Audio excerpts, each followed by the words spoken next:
Buenos días, mi nombre es Diana del Rocío Lozano Martínez, estudiante del doctorado en Ciencias Jurídicas de la Universidad para la Cooperación Internacional. En desarrollo del módulo de Derecho al Consumidor, realizo la presentación de este trabajo relacionado con los principios de consumo, principios del contrato de consumo, perdón, y contrato de consumo de cosas intangibles o servicios virtuales.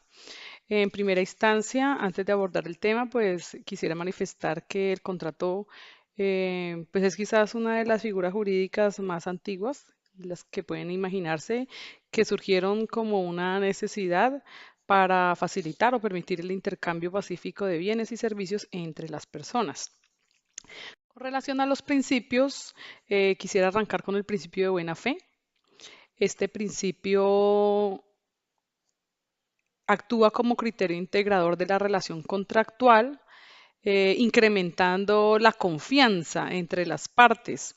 Digamos que el principio de buena fe en todas sus acepciones, como principio, como regla, como norma, es imperativo, es de obligatorio cumplimiento, por tanto aplica directamente a la relación contractual.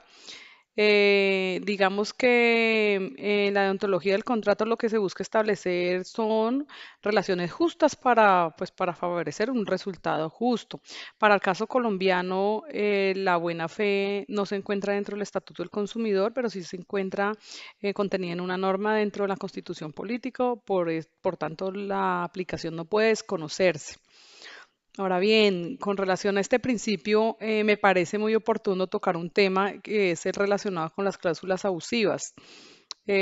Por cláusulas abusivas entendemos toda cláusula o combinación de cláusulas que entrañen, que tengan dentro de sí en el contrato o generen un desequilibrio significativo manifiesto de los derechos y las obligaciones en perjuicio de los consumidores o una de las partes. Generalmente esta cláusula se incorpora por una de las partes de manera unilateral inconsulta, sin previa información o negociación de la otra parte. Al respecto hay que tener algo muy en claro, que es no confundir esta cláusula con el contrato, con las contenidas en un contrato de adhesión, dado que pues el contrato de adhesión es el resultado previsible y bien aceptado de una producción masiva o, si se quiere, uniforme de bienes y servicios que requieren la comercialización sistemática constante. ¿Por qué traigo el tema de las cláusulas a colación? Pues la doctrina nos señala que cuando estas cláusulas infringen el principio de buena fe y se genera un desequilibrio significativo en detrimento del consumidor, entonces se genera una afectación. ¿Cómo se interpreta esto? En el sentido de que la cláusula abusiva solo es abusiva, por decirlo así, cuando determina un desequilibrio significativo que se halla en contra del principio de buena fe, de tal suerte que si la cláusula que consagra un desequilibrio como el referido no infringe la buena fe, pues no podría calificarse de abusiva. Bueno, en segundo lugar, encontramos el principio favor consumitoris, favor débiles o indubio pro consumidor. Este principio es de aplicación general a todas las relaciones jurídicas y pues ha sido acuñado históricamente hace mucho tiempo para proteger al débil. Para este caso, al consumidor, informándole y sirviendo de pauta interpretativa junto a las tradicionales aplicaciones de las relaciones laborales, también en el derecho penal, a niñez y por supuesto en el derecho al consumidor. El principio favor débil es un principio general, ¿cierto? De interpretación del derecho, en virtud del cual, en caso de duda de la interpretación de una norma o cláusula en un contrato, este será interpretado a favor del consumidor. Este principio aplica también a las relaciones comerciales o a las relaciones derivadas en un contrato de consumo que se den entre países transfronterizas. En este principio, los operadores jurídicos deberán tenerlo en cuenta para resolver diferentes situaciones como la elaboración o interpretación de contratos. También servirá de aplicación a los particulares cuando se den situaciones tales como, por ejemplo, la responsabilidad por productos defectuosos, entre otras situaciones. Ahora bien, continuando con el principio de interpretación contraproferente, este principio indica que las cláusulas ambiguas, ¿cierto? Que se hayan dictado o, pues sí, colocada por una de las partes en un contrato, aplica en contra de ella. Pero la norma en mención pues no es suficiente para lograr pues una correcta protección de los derechos del consumidor, dado que la norma es inocua y se considera también pues insuficiente porque en muchos casos la cláusula no es ambigua, sino por el contrario es muy clara. El problema entonces radica en que sea abusiva para la parte que se adhiere al contrato. Para el caso de la legislación colombiana existe un vacío normativo dado que se evidencia la ausencia de los mecanismos para controlar los abusos contractuales contra los consumidores. No obstante, con la expedición de la Ley 1480, vista ya como Estatuto del Consumidor del año 2011, en su artículo 34 contempla la referida regla de interpretación favorable en los siguientes términos que me va a permitir citar. Dice la regla: las condiciones generales de los contratos serán interpretadas de la manera más favorable al consumidor. En caso de duda, prevalecerán las cláusulas más favorables al consumidor sobre aquellas que no lo sean. Bueno, seguimos con el principio de conservación del contrato de consumo. En un mundo globalizado como el que nosotros vivimos hoy, la facilidad de pronto que nos dan los medios de comunicación a través de las nuevas tecnologías y en consecuencia también la creciente utilización del comercio y la contratación electrónica, pues son indispensables en los ordenamientos jurídicos, tanto nacionales o domésticos, como los internacionales que manejan la materia. Sin embargo, aun cuando esos mecanismos sean precisos para que los contratos celebrados entre las partes no terminen en una ineficacia o una invalidez, sino por el contrario, puedan preservarse en todos sus efectos. Eso es lo que se pretende lograr, o al menos parte de ellos para facilitar y mejorar el tráfico jurídico.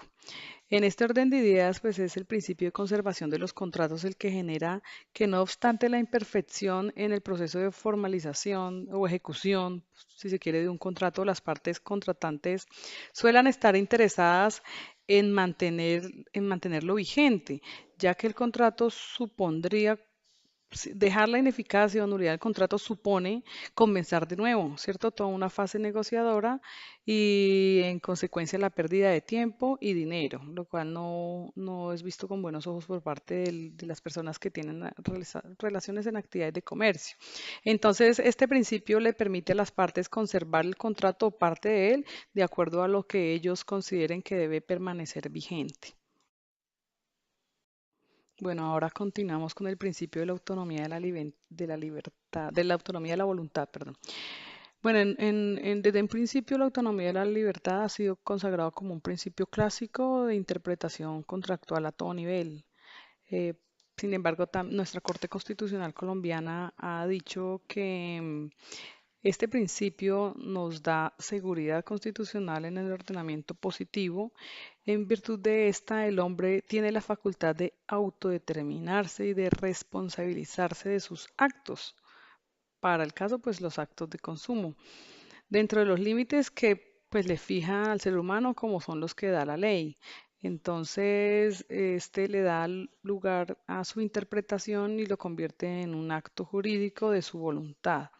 Cuando se habla de autodeterminación, estamos haciendo referencia a dirigir las actividades humanas relevantes para el derecho. O sea, la persona que interviene en una actividad contractual de consumo está haciendo o ejecutando una actividad que voluntariamente quiere desarrollar. Esto nos sirve a nosotros para ordenar las relaciones jurídicas de las cuales él quiere hacer parte, basado en el supuesto de que los particulares pueden hacer todo lo que las leyes los permitan a ellos. Con relación al principio pacta sunt servanda, podemos decir que históricamente este principio fue concebido como un principio absoluto que inicialmente se contempló en la Convención de Viena, que fue por ahí en los años de 1969 y que señalaba, cito textualmente, todo tratado en vigor obliga a las partes a ser cumplido por ellas de buena fe. No obstante, con posterioridad a este tema, este principio se incorporó en materia contractual y lo que obliga o lo que ordena es más bien obligar a los contratantes a ser puntual y cumplido en sus obligaciones sin excusas ni pretextos. Para el caso de nuestro Código Civil colombiano, al hablar de contratos, se define contrato como contrato o convención es un acto por el cual una parte se obliga para con otra a dar, hacer o a no hacer alguna cosa. Asimismo, se ha definido que los contratos son obligatorios y que las obligaciones nacidas en todo tipo de contrato pues tienen fuerza de ley y obligan a las partes contratantes. Aunado al anterior, siendo claro en qué consiste el principio pacta sunt servanda, es importante mencionar que existe en nuestro sistema jurídico un derecho en contraposición o en excepción al pacta sunt servanda, que es el derecho de retracto. No existe en todas las legislaciones el derecho de retracto contemplado solamente en algunos ordenamientos jurídicos, entre ellos en el de Colombia. Es como una prerrogativa que se le da al consumidor en ciertos contratos de consumo de determinar el contrato, ¿sí? De arrepentirse, de desistir, con posterior a la celebración del mismo, siempre y cuando lo haga durante el término establecido por la ley. Esta figura es bastante simple, simplemente implica una derogación de los postulados del derecho privado. Ahora bien, en cuanto a la naturaleza de este derecho de retracto, pues se trata de una figura jurídica que rompe el esquema de la contratación tradicional definitivamente, que sanciona la terminación unilateral de un contrato como regla general y además pues constituye una excepción al principio, como ya lo habíamos dicho, pacta sunt servanda. En un contrato que se encuentra celebrado en ejecución o ya ejecutado, se puede dar, sin embargo, la posibilidad que el consumidor tenga la prerrogativa de resolverlo sin justa causa. No se trata de una especie de ineficacia. El contrato es plenamente válido. Se puede concebir como una condición resolutoria que es meramente potestativa para una de las partes y que depende pues de la voluntad, para este caso la voluntad del consumidor. Este derecho de retracto es muy común en algunos tipos de ventas a distancia, como por ejemplo lo que se maneja en televentas, ventas por catálogo, contratos celebrados por internet o por medios electrónicos, en las ventas a domicilios también y en las ventas pues realizadas fuera del establecimiento comercial de un vendedor. Nuestra ley del Estatuto del Consumidor, cito nuevamente, la 1480 del 2011, consagra un nuevo derecho de retracto aplicable únicamente en tres casos. El primero, para la venta de bienes y servicios mediante el sistema de financiación otorgada por el productor o proveedor. En el segundo caso, en el caso de venta de tiempos compartidos, y en un tercer evento, que es en el caso de ventas realizadas a través de métodos no tradicionales o a distancia. En estos casos, se entenderá pactado el derecho de retracto a favor del consumidor, quien podrá resolver el contrato dentro de los 5 días hábiles siguientes a la entrega del bien o celebración del contrato de prestación de servicios. La misma norma consagra algunos eventos o casos en que no se aplica este derecho. Algunos de los asuntos o casos en los que podemos citar que no se aplica puede ser que cuando el contrato ya está en ejecución de algún contrato de prestación de servicios o en el caso también de suministro de bienes confeccionados, personalizados, teniendo en cuenta como las especificaciones dadas por el mismo consumidor. Y en la adquisición de bienes perecederos, de uso personal, juegos, loterías y bueno, entre otros tipos de servicios. Bueno, ya en la segunda parte del trabajo con relación a la propuesta de cómo manejar los contratos de consumo de cosas intangibles o servicios virtuales, pues considero importante primero hacer como una acotación con relación a este tipo de derechos. Entonces, lo más importante que considero es recordar acerca del concepto de la concepción de los derechos inmateriales o intangibles. Podemos entender entonces en sentido amplio que estos bienes inmateriales son aquellos que carecen de corporeidad, como por ejemplo un derecho de crédito. Y en sentido propio, pues son aquellos productos de la mente, de la conciencia, como son las ideas, algunos aquellos que podemos relacionar capaces de alguna manifestación exterior que sea capaz de ser difundible o repetible, de alguna forma pueden ser monopolizados. El bien inmaterial es relevante para el derecho en nuestra legislación, pero siempre y cuando éste lo considere y reconozca. Si la legislación no lo considerara o reconociera, pues no sería relevante para el derecho.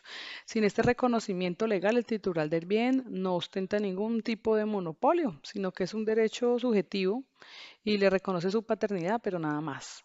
No tiene pues la trascendencia de bien inmaterial. Ahora bien, con relación al concepto de intangible desde una perspectiva de pronto más jurídica, esto nos remite al derecho de la propiedad, pero no necesariamente implica que todos los bienes intangibles desentrañen este aspecto, pues solo los que están relacionados a actividades académicas que constituyen, actividades, perdón, económicas que constituyen elementos integrales del patrimonio empresarial o profesional pueden ser considerados como tal. Por ejemplo, la doctrina trae una clasificación de los activos intangibles, la cual me permito relacionar, por ejemplo, los relacionados con la comercialización, las marcas, los signos, los distintivos, los rótulos, algunos relacionados con la tecnología, como también lo son las patentes, los documentos técnicos, los que se derivan de actividades artísticas como la propiedad intelectual, los relativos a procesos de datos como el manejo de los software y las bases de datos, aquellos que se relacionan también con la ingeniería, como lo son el diseño industrial, los secretos de comercio, las pruebas, los títulos de propiedad. Con relación al manejo de clientes, en cuanto a secretos o algo de las empresas, se manejan pues listas de clientes, contratos con clientes, órdenes de compra, todos ellos intangibles, pero de vital importancia reconocidos por el derecho. Relativos a los contratos de intangibles, como por ejemplo contratos de suministro, concesiones, licencias, acuerdos de franquicia, acuerdos de no competencia. Y por último tenemos los relativos al trabajo humano, como la fuerza de trabajo entrenada o ciertos acuerdos que se realizan con los empleados.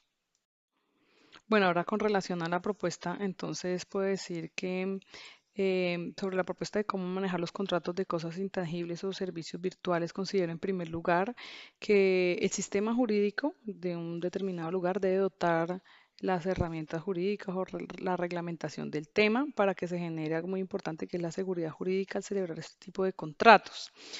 Para el caso de las cosas intangibles, lo más importante es el objeto, el cual debe quedar claramente identificado y no dejar opción a varias interpretaciones contrarias a lo pretendido.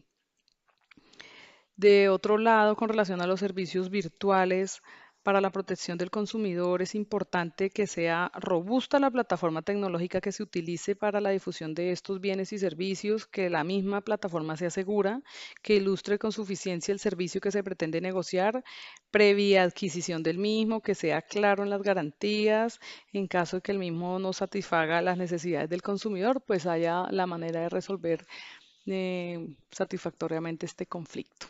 Bueno, en estos términos dejo como terminada la presentación del tema que me ha correspondido desarrollar en esta oportunidad. Muchas gracias.